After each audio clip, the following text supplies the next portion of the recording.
In this next section, we're going to talk about the challenges of dealing with real-world data and some of the quirks you might run into. So let's start by talking about the bias-variance trade-off, which is kind of a more principled way of talking about the different ways you might overfit and underfit data and how it all interrelates with each other. Let's take a look. So one of the basic challenges that we face when dealing with real-world data is overfitting versus underfitting your regressions to that data or your models or your predictions. And when we talk about underfitting and overfitting, we can often talk about that in the context of bias and variance and the bias-variance trade-off. So let's talk about what that means. So conceptually, bias and variance are pretty simple. Bias is just how far off you are from the correct values. So how good are your predictions overall in predicting the right overall value? If you take the mean of all your predictions, are they more or less at the right spot? Or are your errors all consistently skewed in one direction or another? If so, then your predictions are biased in a certain direction. Variance is just a measure of how spread out, how scattered your predictions are.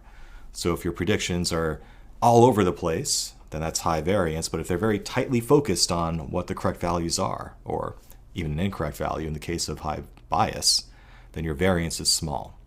So let's look at these examples here. Let's imagine that this dartboard represents a bunch of predictions we're making where the real value we're trying to predict is in the center of the bullseye.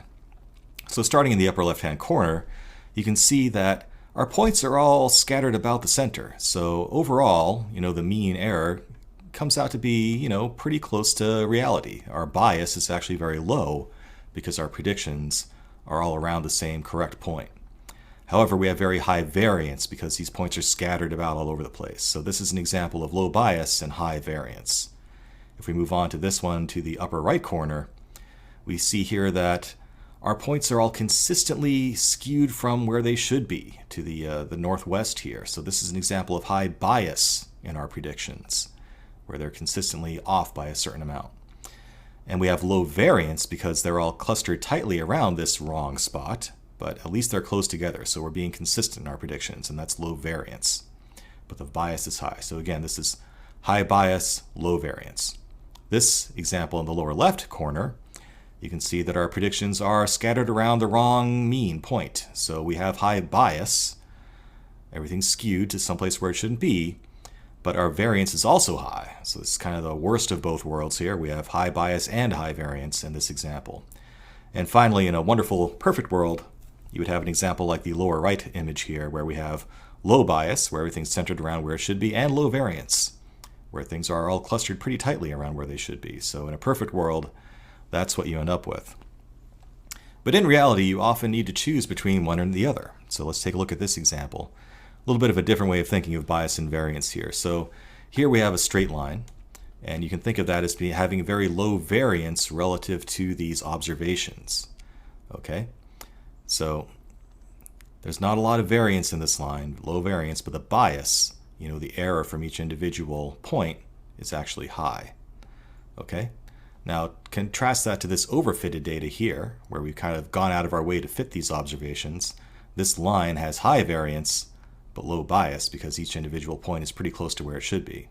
So this is an example of where we traded off variance for bias.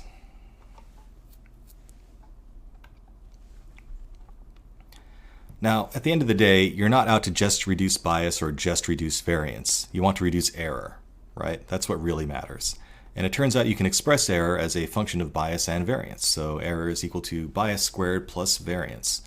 So these things both contribute to the overall error, with bias actually contributing more. But keep in mind, it's error you really want to minimize, not the bias or the variance specifically. And an overly complex model will probably end up having a high variance and low bias, whereas a too simple model will have low variance and high bias. But they could both end up having similar error terms at the end of the day. So you just have to find the right happy medium of these two things when you're trying to fit your data. And we'll talk about some more principled ways of actually avoiding overfitting in our forthcoming lectures. But it's just the concept of bias and variance that I want to get across, because people do talk about it. You're going to be expected to know what it means. If we tie that back to some earlier concepts in this course, for example, in k nearest neighbors, if we increase the value of k, we start to spread out our neighborhood that we're averaging across to a larger area. So that has the effect of decreasing variance because we're kind of smoothing things out over a larger space, but it might increase our bias because we'll be picking up a larger population that may be less and less relevant to the point we started from.